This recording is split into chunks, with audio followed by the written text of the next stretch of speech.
மரியாதைக்குரிய அமைச்சர் அவர்கள் டிஆர்பி ராஜா அவர்கள் வந்து ஒரு பதிவு போட்டிருக்காங்க. யூஸ்வலாக நாங்கள் அறிவித்த பிறகு அதை வந்து காப்பி எடுத்து தானே போடுவீங்க, இப்போ வந்து ஏன் இவ்வளோ அவசரம், நாங்கள் கொடுக்குற வரைக்கும் வெயிட் பண்ண வேண்டியது தானே அப்படின்னு சொல்லியிருக்கார். அதை பார்க்குறப்ப எனக்கு வரலாற்று பூர்வமாக ஒன்று நினைவுக்கு வருகிறது. திமுகவுடைய தேர்தல் அறிக்கையிலே இந்த 1000 ரூபாய் உரிமை தொகை பற்றி அறிவிக்கப்பட்டதற்கு பின்னால் ஒரு நேர்காணலில், நம்மகிட்ட இருக்க அந்த காணொளி கூட, ஒரு நேர்காணலில் எடப்பாடி பழனிசாமி அவர்களிடத்தில் கேட்கப்படுகிறது. இது அவர் விமர்சிக்கிறார், இது சாத்தியமே இல்லை, தர முடியாது அப்படிங்கிறார். எவ்வளோ 1000 ரூபாவை சொல்கிறார், தர முடியாது அப்படிங்கிறார். ஏன் அப்படின்னு கேட்கும்போது திரும்ப அந்த பெண் நெறியாளர் வந்து அழுத்தி கேட்குறாங்க, நிச்சயமாக சாத்தியம் இல்லைன்னு நினைக்கிறீங்களா? சாத்தியமே கிடையாது. ஏன் அப்படின்னா நிதி நெருக்கடி வந்து அந்த மாதிரி இருக்குது, இதை அமல்படுத்தவே முடியாத ஒரு திட்டத்தை வந்து இவங்க சொல்லிட்டாங்க அப்படின்னு சொன்னார் எடப்பாடி பழனிசாமி.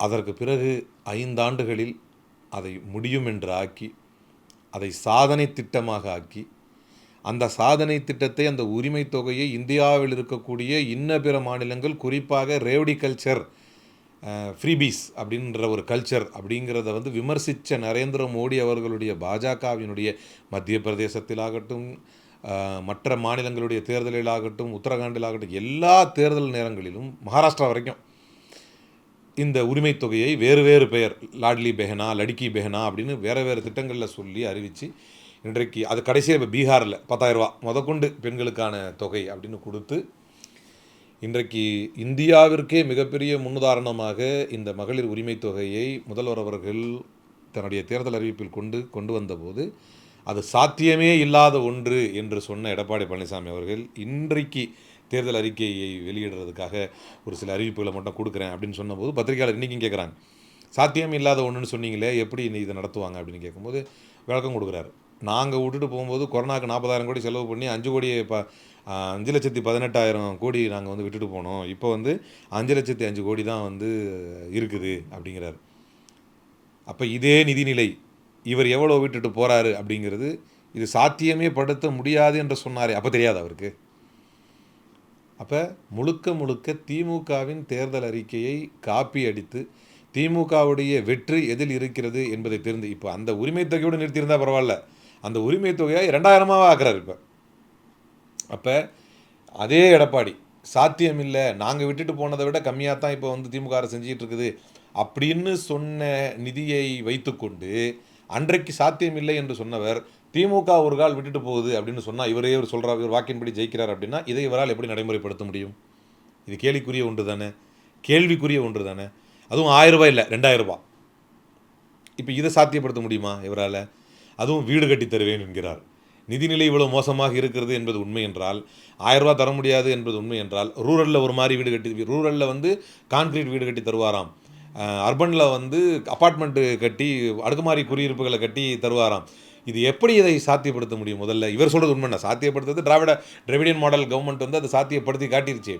இவர் வாதப்படி முடியாது என்று சொன்னாரே, இனிமேல் எப்படி இதை முடியுமாக்குவார், எப்படி சாத்தியமாக்குவார்? எனவே எடப்பாடி பழனிசாமி என்கின்ற இவருக்கு மட்டுமல்ல, திமுகவை எதிர்க்க நினைக்கும் யாருக்குமே தனிப்பட்ட திட்டம் என்று ஒன்று தெரியாது.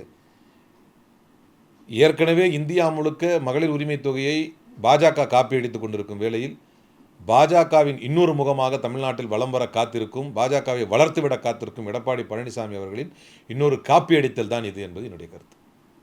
இவ்வளோ இலவச அறிவிப்பு அறிவிச்சோம், இது வந்து 2026 தேர்தலில் பிரதிபலிக்குமா மக்கள் மத்தியில்? அதாவது உரிமை பயணம், பெண்கள் விடியல் பயணம் அப்படின்னு வந்தது. அந்த விடியல் பயணத்தில் பெண்களுக்கு கொடுத்தாங்க, அதில் ஒரு இது இருந்துச்சு. இப்போ இவர் என்ன சொல்கிறாரு, பெண்களுக்கும் இலவசம் பஸ்ஸில், ஆண்களுக்கும் இலவசம் அப்படிங்கிறாரு. இது என்ன சொல்ல வர்றாரு? அப்போ இது எப்படி இது வந்து அப்போ என்ன மொத்தமாக எல்லாருக்குமே இலவசமாக? இது என்ன கருத்து இது அப்படிங்கிறது நம்மளால் புரிஞ்சிக்க முடியல. இன்னொன்று, பீகாரில் அந்த பணத்தை வாங்கிக்கங்க, எங்கள் ஓட்டை திருப்பி கொடுங்க அப்படின்னு பெண்கள் போராடியதை நம்ம பார்த்தோம்.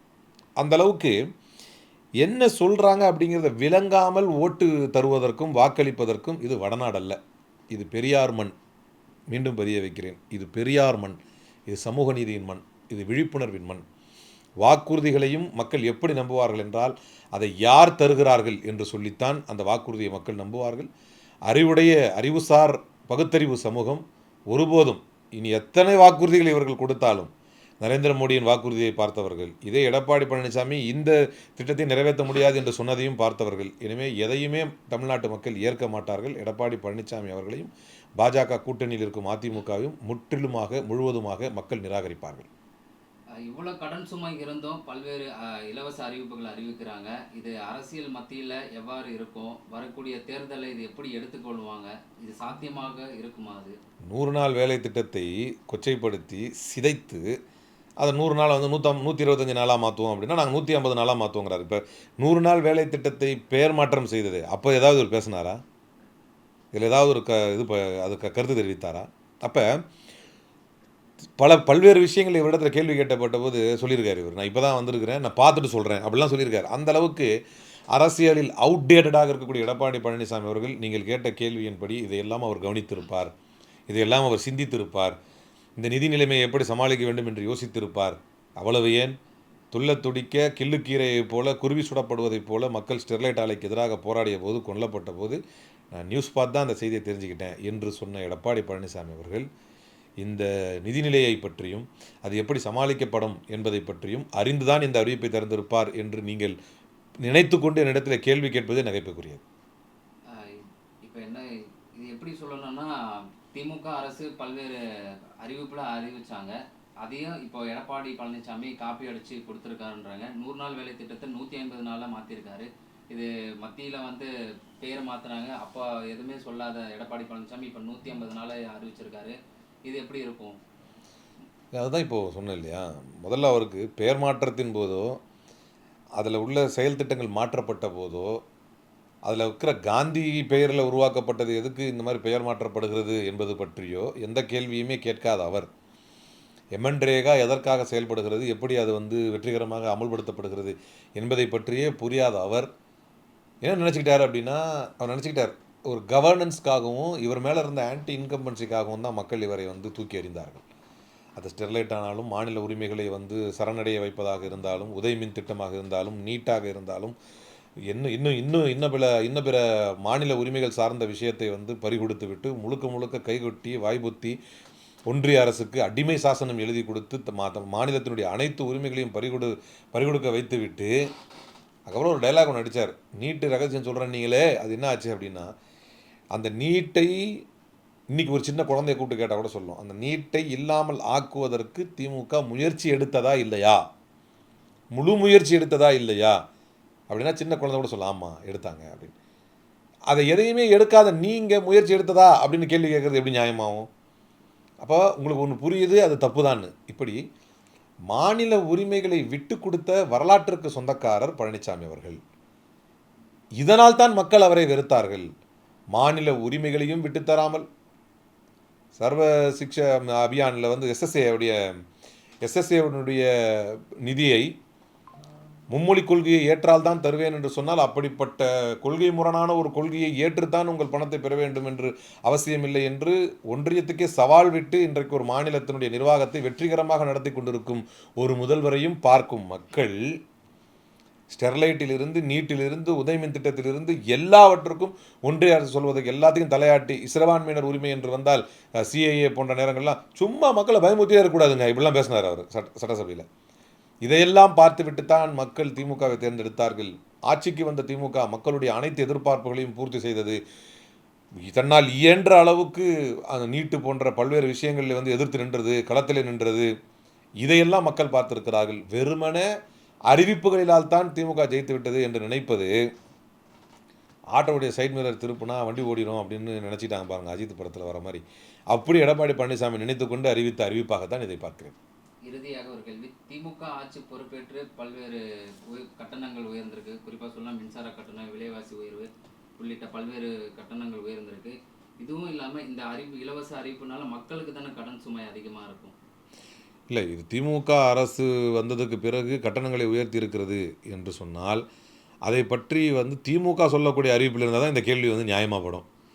இவ்வளவு விலை உயர்ந்திருக்குன்னா நீங்கள் சொல்கிற மாதிரி பார்த்தா இந்த நியாயத்தை உணர்ந்த எடப்பாடி பழனிசாமி கரெக்டாக தான் ஆட்சிக்கு வருவாருங்கிறது அவருக்கு ஒரு நம்பிக்கை இருந்ததுன்னா இதெல்லாம் சொல்லியிருக்க மாட்டார். நீங்கள் சொல்கிற வாதம் சரின்னா.